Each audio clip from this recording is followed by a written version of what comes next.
The world is changing and evolving, but for some people, that doesn't mean freedom. It's more of a burden to keep up with everything. For me, my bike is my freedom, and today I will tell you why riding a motorcycle is the only time I feel alive and free.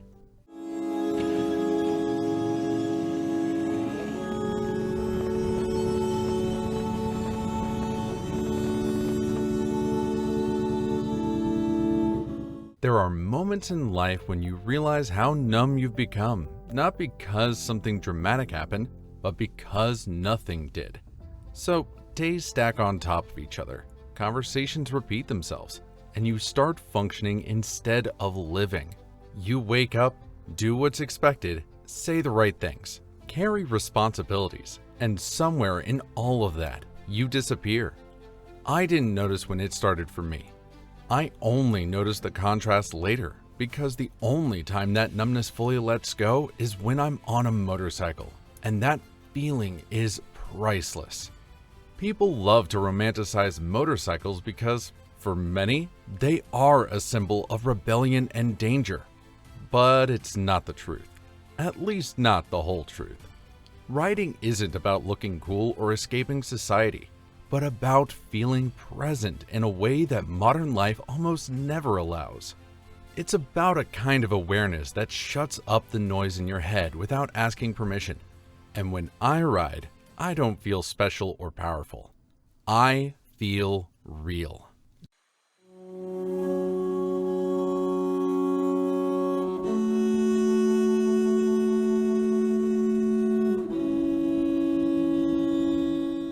That difference matters to me more than people realize. In fact, most of life today is filtered. Moreover, screens between us and the world distance us from our emotions. The sad thing is you can scroll through tragedy, anger, love, or boredom in the same 10 minutes without feeling much of anything, because your brain adapts. That's how it survives and shields us from anything real. But that dullness doesn't switch off when you want it to. Instead, it follows you to your work, your relationships, even into moments that are supposed to matter.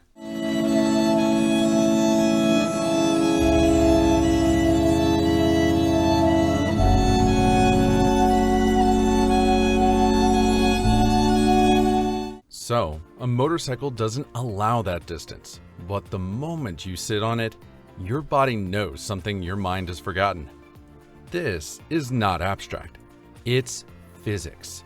Balance, speed, sound, all of it hits you directly. There is no glass between you and the world, or a second chance to think later. Then, your attention snaps into the present because it has to. And that forced presence is the first thing that feels like relief. By the time the engine starts, something primitive wakes up. But not something aggressive or reckless, just alert. And when you sit on the bike, your senses sharpen. You hear things you never notice in a car.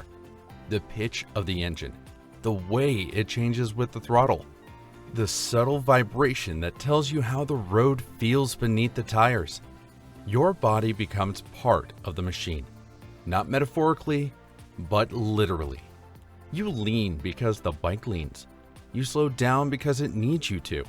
The truth is, you're not commanding it as much as you're cooperating with it. And that cooperation requires honesty. And if you're distracted, anxious, or angry, the bike reflects it immediately.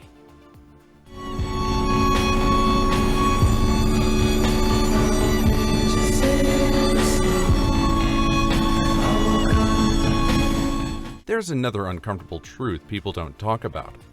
Riding doesn't numb emotions. On the contrary, it exposes them. So if your mind is racing, the ride feels unstable. Or if you're tense, your movements become stiff. You can't fake calm on a motorcycle, but you have to actually find it. And when you do, even briefly, it's unlike anything else. It's not just happiness. It's clarity. It's the feeling that your thoughts finally line up with your body instead of pulling in opposite directions. there's also fear, and that matters more than we admit. Not panic, not thrill-seeking, but a quiet, respectful awareness that this demands your full attention. Fear gets a bad reputation, but it's one of the last emotions that still cuts through numbness cleanly. It strips away ego.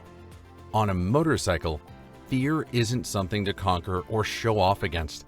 It's something you ride alongside. It keeps you humble. It reminds you that you're not invincible. And strangely, that reminder makes life feel more valuable, not less. In everyday life, consequences are often delayed or softened. You say the wrong thing and you apologize later.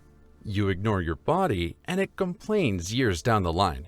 You drift emotionally and no alarm goes off. On a motorcycle, feedback is immediate. Too much throttle, too little focus, poor judgment, and the response is instant. That immediacy forces a kind of honesty that's rare. You can't lie to yourself about your limits. You can't multitask your way through it. You either show up fully or you don't ride well.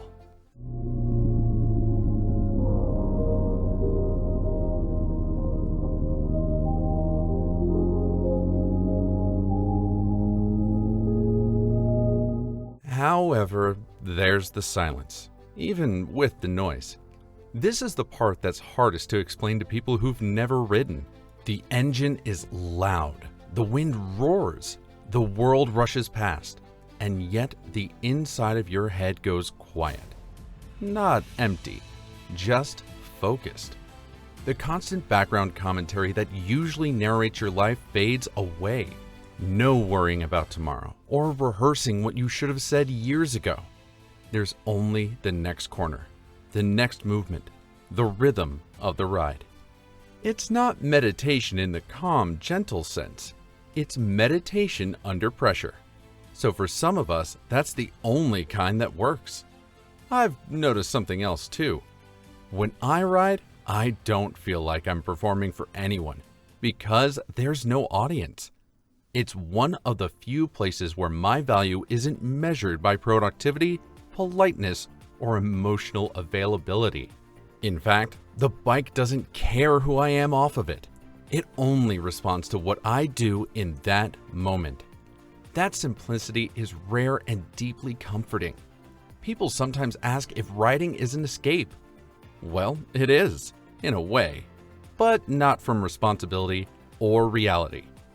It's an escape from dissociation, from the feeling of being split between who you are and who you're pretending to be.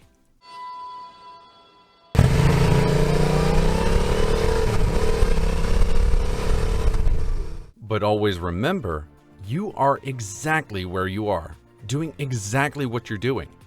Nothing else fits, and that makes the rest of life easier to return to, not harder. After a ride, things don't magically fix themselves, because when I take my helmet off, problems are still there, and the stress still exists. Life doesn't suddenly make sense, but I come back sharper, more grounded, less reactive. It's like my nervous system resets just enough to remember how it's supposed to feel to be inside my own body. Once you've felt that, truly felt it, you start noticing how rare it is elsewhere. I don't think motorcycles make you feel alive because they're dangerous. I think they make you feel alive because they demand presence, honesty, and respect. They don't tolerate autopilot. And in a world that constantly encourages us to numb out, scroll past discomfort, and soften every edge, that demand feels almost radical. Maybe that's why riding feels so personal, almost sacred to those who love it. Because it's real. Because for a while, you're not waiting or half present. You're there, fully there. And once you've tasted that kind of aliveness, even briefly, it's hard to accept anything less.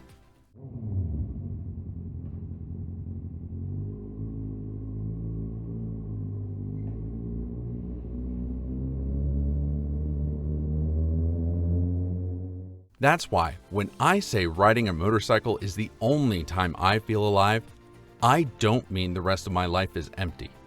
I mean the rest of my life is quieter and filtered. But on the bike, the filter comes off. Do you feel the same way too? Share your experiences in the comments. And don't forget to like and subscribe for more videos like this. Cheers!